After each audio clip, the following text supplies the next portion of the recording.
Hello, everyone, and welcome to another episode of the Systeme.io podcast with me, Natasha Pinto. Join us as we discuss all things digital marketing and entrepreneurship. Here, online business owners take us on a journey, how they went from zero to launch. And if you're starting your journey here with Systeme, you've already taken a pretty smart first step. So joining me in this episode is Rued Riis. He's a content creator, animator, online business owner, and solopreneur. Hi. Hi, how are you? Good, thanks. And you? It's lovely to have you on the podcast. That's good. Thanks for having me. Such a pleasure. So I'm sure plenty of our listeners are very curious about how you got started. So what is your history and your background? My background is that I had a video agency where I was selling animated videos to clients. And we were doing that for a couple of years. And one summer, the inflow of leads suddenly stopped. Well, we knew it would happen in the summer months because people go on holidays and we didn't really have anything to do. So we decided to make a course teaching what we kind of were selling as a skill set to clients. Now we wanted to package it as a digital course and then sell that online. So we did that. I was in front of the iPhone and my animator was instructing me on what to do and say. And we did that in a couple of weeks and put it on Udemy to start off with. And that was the beginning of my kind of online teaching career, just teaching what we knew already. And now we had the time to actually create a digital product out of it. Okay, that's brilliant. And then do you use any other tools other than Udemy? It was just in the beginning. I'm still on Udemy, but it was a way to test the course at first to see if it had any traction. If anybody wanted to learn about Vyond, which was the animation tool we used back then, and I'm still a user today. We wanted to see if it would fly, and Udemy is the marketplace with the most traffic, I think. Yeah. Huge now. And it was a good place to just test things out and get some ratings and, get some feedback on whether the content was complete or whether there were some holes we could make some lessons for and fill those gaps that there might be. So it was just a place to first test the course, and then later we would move on to hosting the course ourselves on our own platform. So I think that's a natural journey to take. First test things out, and then later when it actually does fly and you actually supplement with extra lessons where you kind of have some holes in your course, and then you host it yourself to monetize it, to earn much more money from it than you can on Udemy and Skillshare for that matter. Okay, brilliant. And then, so your specific expertise, as you describe them, are simplifying complexity through video. So what was your first course about? So you said creating these videos. Yeah, it was called Go Beyond Vyond. And Vyond was this animation tool we used. Very simple drag and drop online animation maker that we used to create our videos, our explainer videos that we sold to small startups and businesses who were launching a new app, or they wanted to simplify the story around their product or service. And they would come to us and ask us if we could help with script writing, then the voiceover recording, and then lastly, the actual animation. And it was the third phase, the animation, that I wanted to teach as a course. Okay, that's really cool.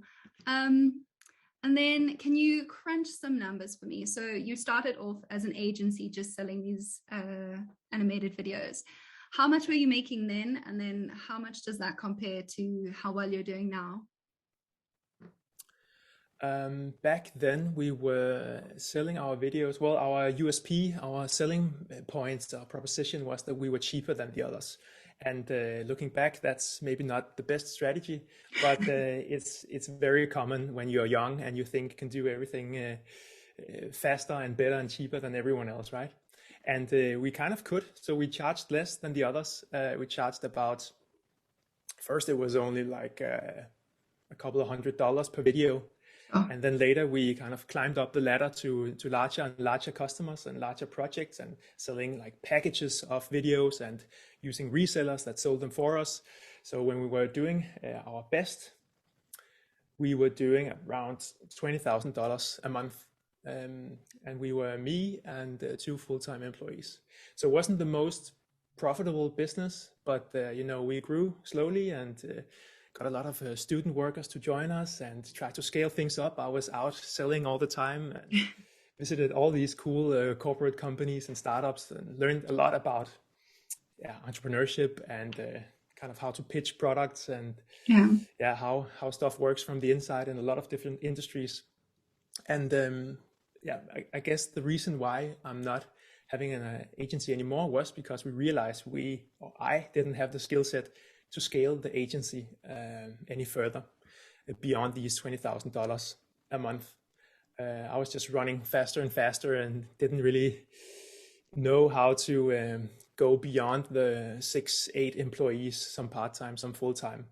So I decided to, at one point, say yes to a job instead. And I worked as the head of marketing for 1 year at one startup and the head of product in another startup for a little over a year before I came to the conclusion that being self-employed is the right path for me. That is just a realization. I kind of two lines under that now, right? No more, running around and trying to do other things. So compared to then, now I had my best month ever last month. Oh, brilliant. I was doing a little over $10,000.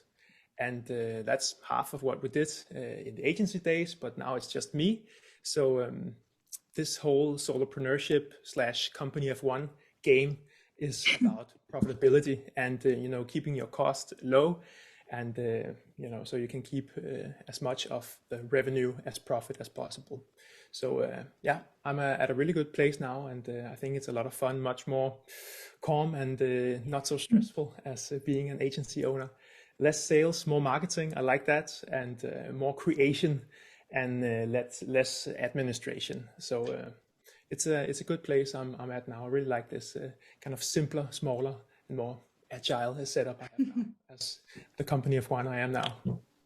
That's awesome. I think people overlook that entrepreneurship isn't just always a solopreneur. It's often an agency of people, a group of people, several people working to different things. And I think they say, oh, this is how much money we made over the month, but you've still got to take away all your costs and then pay everyone as well.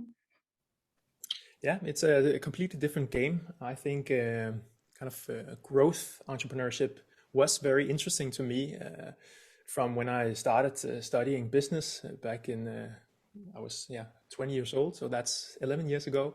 I studied business at Copenhagen Business School, and I got into this whole entrepreneurial world.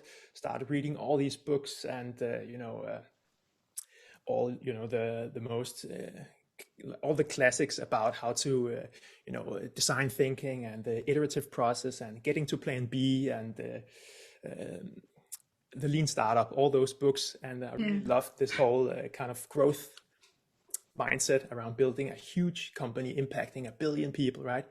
But then later I got a little older, and I thought it would be cool to have like a smaller setup. And I read The Company of One by Paul Jarvis.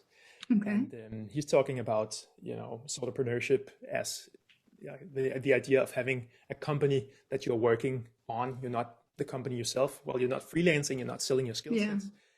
You're building a company, but you're the only one doing it, right? So it's kind of a thing in between. It's not freelancing and it's not growth entrepreneurship.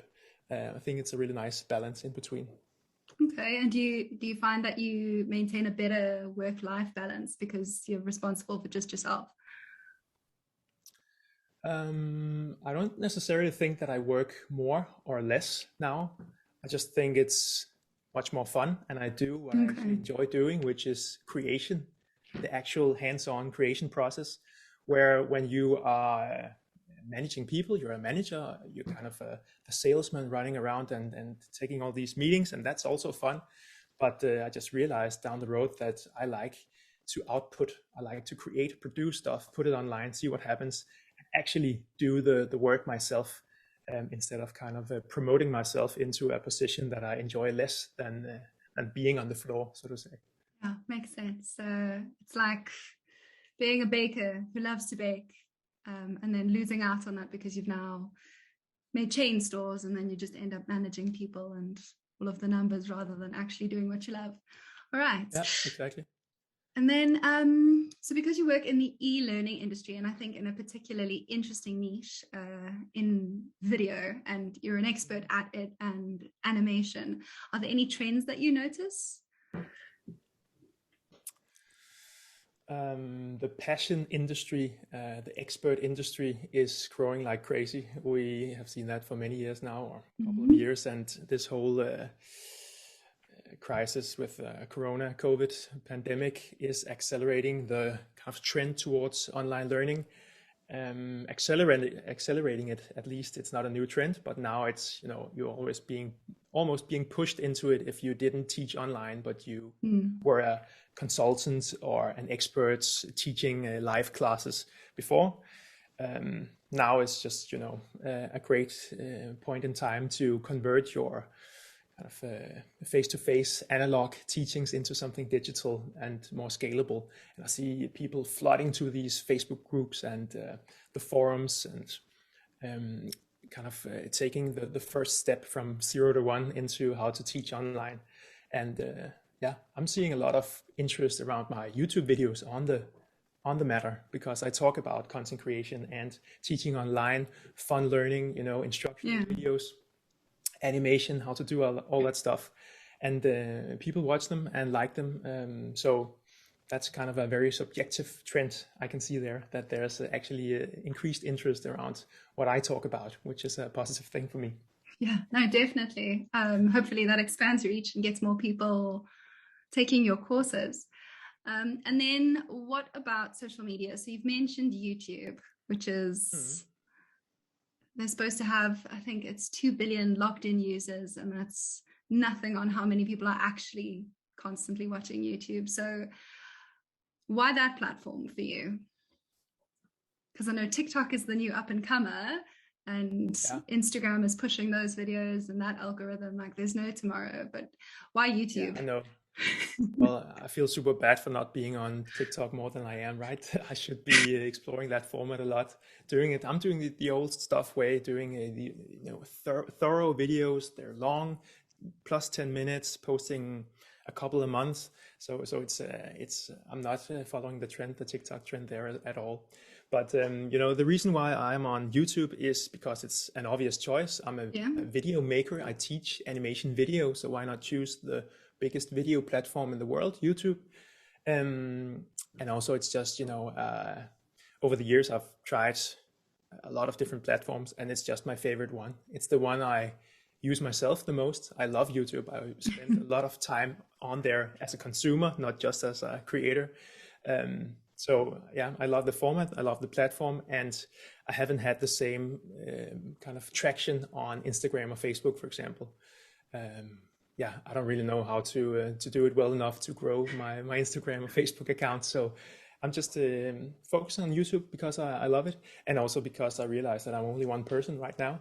Yeah. There's only so much you can do. I don't think you have to be omni-channel, like being on all the different social media. Maybe you need an account so people can follow you if they want to, but I don't think you should kind of spread yourself out too thin. I know that YouTube works for me. Almost all of my members and all the ones that buy my courses, the story is always that they watch my YouTube videos, maybe for hours. I mean, I have large parts of my courses on YouTube to watch for free. And the reason why they buy is because they feel they know me and they know what I can teach them already. And then they buy the kind of the extra thing on top. So I know that YouTube is the primary kind of lead generator, if you want to talk marketing terms. Okay, so that's where you get most of your leads. Well, I suppose it makes sense. There's a lovely statistic from TechCrunch that says users watch 1 billion hours of YouTube videos on a daily basis. And if you're looking at longer format videos and packing it with content and value rather than just 20 seconds of entertainment, then yeah, YouTube's definitely where you want to be. Yeah, I need to explore TikTok more, but it is intimidating. Or YouTube Shorts, so you can create these vertical formats and post them on TikTok and Instagram Reels and YouTube Shorts, right? So it's not Yeah. you can repurpose your content across different channels. So I think I'll look into the vertical format more. I'm just brainstorming a few ideas on what would make sense for me to teach in this format. So soon to come. Okay, coming soon. All right. And then you touched a little bit on what a solopreneur is. So a solopreneur is just It is. what? Yeah. I like the description, the company of one, because you are working on an entity. You're trying to build a kind of a thing that lives on its own. Trying to build a company, but you're the only employed there, and the goal is to stay solo. That's also part of the solopreneurship mindset, that the goal is not to just work for myself until I have enough money to hire someone. That would be the growth kind of mindset, right? The goal is to use platforms like your own to automate emails, payments, video hosting, blogging, the website. All that stuff needs to run on its own. And I'm just adding thin layers of value on top of my current setup every day, every week. And in time, it will become a large thing that is fully automated, fully digital, and passive to the extent that I still have to keep an eye on it and maintain the relationships with students and people I collaborate with. But it needs, nothing can be handheld. That is one of the mantras, one of the kind of ideas behind solopreneurship, that it's not freelancing. I'm not selling a video for X amount of dollars, then I do it for a couple of weeks and give it to you. And then I start from scratch again, right? Find a new customer, do the video, get the money, and start from scratch again. So I'm trying to kind of scale it on my own and build something that's not relying on me being there every day, just adding layers of value. That's how I think about it. Right, and then you'll obviously add content as you go if you find something new that's interesting, that's worthwhile. All right, and then so you're definitely not just creating fresh content. Quite a bit of it is evergreen. Do you go back and update a lot of your old content? I try to make all my content evergreen. I rarely comment on kind of short-term trends. I see what's being searched for. I have a background in marketing and particularly in SEO, like the whole topic research, keyword research field. And I used to have this affiliate blog that was based on, it was more like a sandbox project, right? Where I could use my skills within SEO to see if I could build a blog that would make me money by talking about tall people's clothing, actually. Brilliant. I would get commission every time someone would buy super long jeans. I would get a couple of dollars for that, right? Yeah, that's it. Sorry, I forgot your question. Don't worry, it was just about what kind of content. So all evergreen content, or as much as possible. Yeah. For sure, yeah. All right. Yeah. And then do you have what does your future look like? So is there a medium-term goal or a long-term goal that you're looking at? That'll be like this is a point where I can say, okay, cool, I've done really well up to this point. What you're aiming for? Yes, I can say the short to medium-term goal is to launch an academy, which is going to be a kind of a signature program that strings together all my current courses. Because all my courses are kind of part of the same idea or process. They do fit very well together. So if you take the first one, then you kind of have some skills and you could build on top of that with the next and the third and the fourth. Okay. About 5 courses now, right? So it makes a lot of sense to string them together and support the journey that the students go on. We all know, the course creators, that it's tough for people to just buy a course and watch it all and do all the exercises and make a lot of progress on their own. Yeah. There needs to be some accountability and some support around it through a community. That's one thing, but also by doing it over a set period of weeks, for example. So I'm looking to do an 8-week academy where people enroll. A cohort starts on the same day, and then they are supported all the way through with live hangouts every week where I kind of look through the projects, give them feedback, and talk about their challenges, and like, keep pushing them forward. And then they also have access to all these courses and can do the self-paced programs as well, and take it in whatever direction they want. So yeah, that's the medium term goal, to create that format and learn from others who do that, and see what kind of the best practice and how you kind of make people succeed and actually learn something, instead of just buy a course and then go through 10% of it and then forget about it. Yeah. And the long-term dream is to I have this idea that when I reach a certain revenue goal, I want to scale back a little bit on how much I work.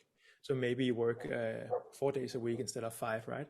Yeah. And yeah, there's also a dream of hiring my girlfriend to join me in the company in some way, so we can be more independent and maybe travel, live somewhere else, and be like super flexible in that sense.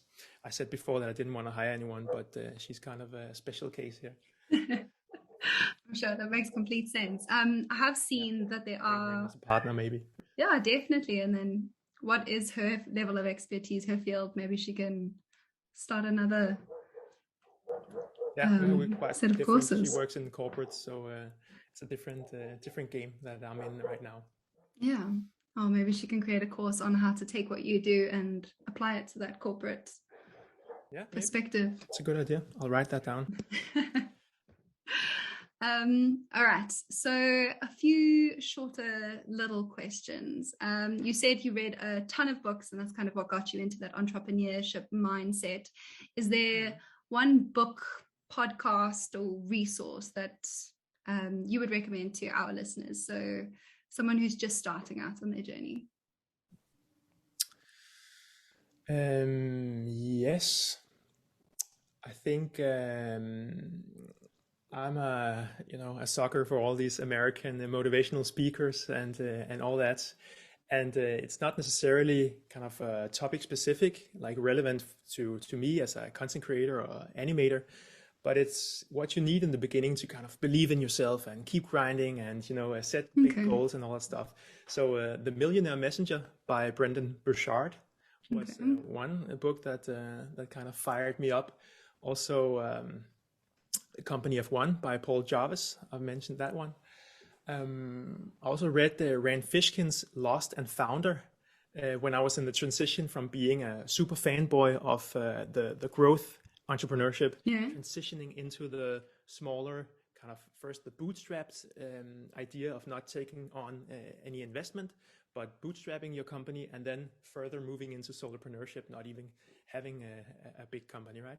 So Lost and Founder was a really great story about how Rand built Moz, this huge SEO company, first an agency and later a software business, and how it kind of ruined the whole culture, and it was a kind of bumpy road from when they started to bring in investors, and that really kind of fed into what I started to believe. You want to find books that actually back what you believe, backs up what you believe already, right?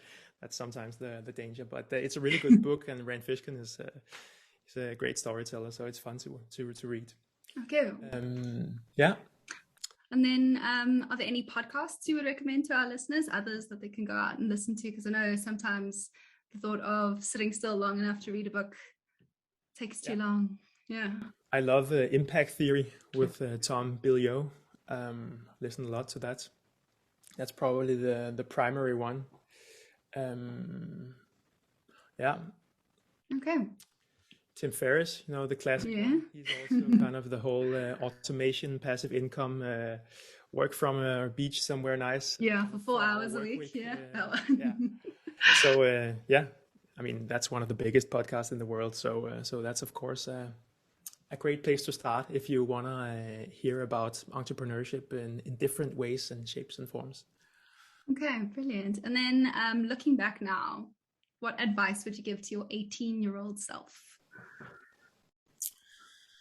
Charge more. That's the first advice. I think we spent a lot of time charging too little, and it was not a good strategy to compete on price back in the agency days. You know, when I was 18, I was still in high school, right? And you know, when I started studying in college, that was when I started to build this agency on the side, and I kind of transitioned out into full time when I graduated. So I probably would have started a different place, not kind of trying to always go cheaper than the competitors, because it kind of has an effect on your product. They don't believe you're good if you charge too little. And it takes a lot of time to scale up and like hire good people if you don't have the money for it. Everything just becomes much more fun when you charge more and you get more money in, and you can have a beer on Fridays and go out and eat with your colleagues and all that stuff, right? So I was afraid of, you know, scaring customers away with my high prices. So yeah, you just serve a different segment by turning up the prices. You know, when we started out, it was carpenters and you know, 1, 2, 3 person businesses, super small businesses, and self-employed freelancers, all that stuff. They didn't have the money to pay that much, but as soon as we charged more for our products, we lost all the old customers, and that was fine. But we gained a lot of new ones that were, you know, in a whole different ball game, that still thought we were super cheap when we came and kind of nervously asked for $2,000 for an animation video. And we're like, okay, we used to pay $10,000 for an animation video. Are you sure you can do this for $2,000? We meant $3,000. Yeah. So you kind of learn as you go. But yeah, I wish I had the courage to actually ask for the right amount of money that you should and can charge for a good product. Yeah, and I suppose figuring out that like right amount is quite difficult, because you still want to be attractive, especially as a new company. Yeah, and you can charge $10,000 for a video from day one when you have no portfolio, no references, and you know, so it is a process, but we probably should have moved a little faster than we did. Yeah, that's the number one lesson I would say to my 18-year-old self. Okay, and then as a fan of animation, do you have a favorite animated film? Silly question. I love everything Disney and, you know, Monsters Inc. and all the Pixar ones. All the Pixar ones, yeah. I watch all the short ones you can find on YouTube if you Google Pixar shorts. Yes, those are great. Up is a great recent one. Yeah. Okay. So, yeah. Awesome. And then last question, is there a niche that you see in your industry, in the e-learning industry specifically, like a little one that you think will boom next?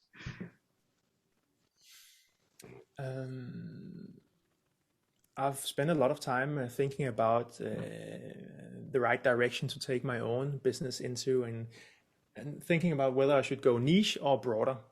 And the conclusion for me is actually that I should go a little broader. If you pick up the book, The Millionaire Messenger by Brendan Burchard, he also talks about this whole idea of niches. And he says that he believes it's a false idea to go after a niche or create a niche product. You can do niche marketing, but your product should be broad. So I'm trying to kind of expand on my proposition from learn how to use Beyond. Very specific. It's one tool, and you know, you can probably learn it from their own videos if you want to, right? So it's very small offering. I'm trying to kind of expand that out into learn how to teach online, learn how to create content, and then with your marketing initiatives, you can go more niche and target online teachers or target recent Beyond signups or whatever you're able to find, right? Yeah. So that's not really answering your question, but that's how I look at it right now. Kind of create a broader product, and then try to create marketing campaigns around that is more targeted towards a specific niche that needs that product, right? Okay, no, that's a clever way of, I think, going about it, so that you aren't limiting yourself and your audience. Yeah, would make your marketing quite interesting, though, I think. Yeah, you'd have to pick different customer profiles and then target each and every single one. All right, and then last question, where can our listeners find you, because you're everywhere? Well, my online home is ruedriis.com, So that's probably the hub for everything else. Mm-hmm. If you search for Beyond or Rued Riis on YouTube, you'll also find me there.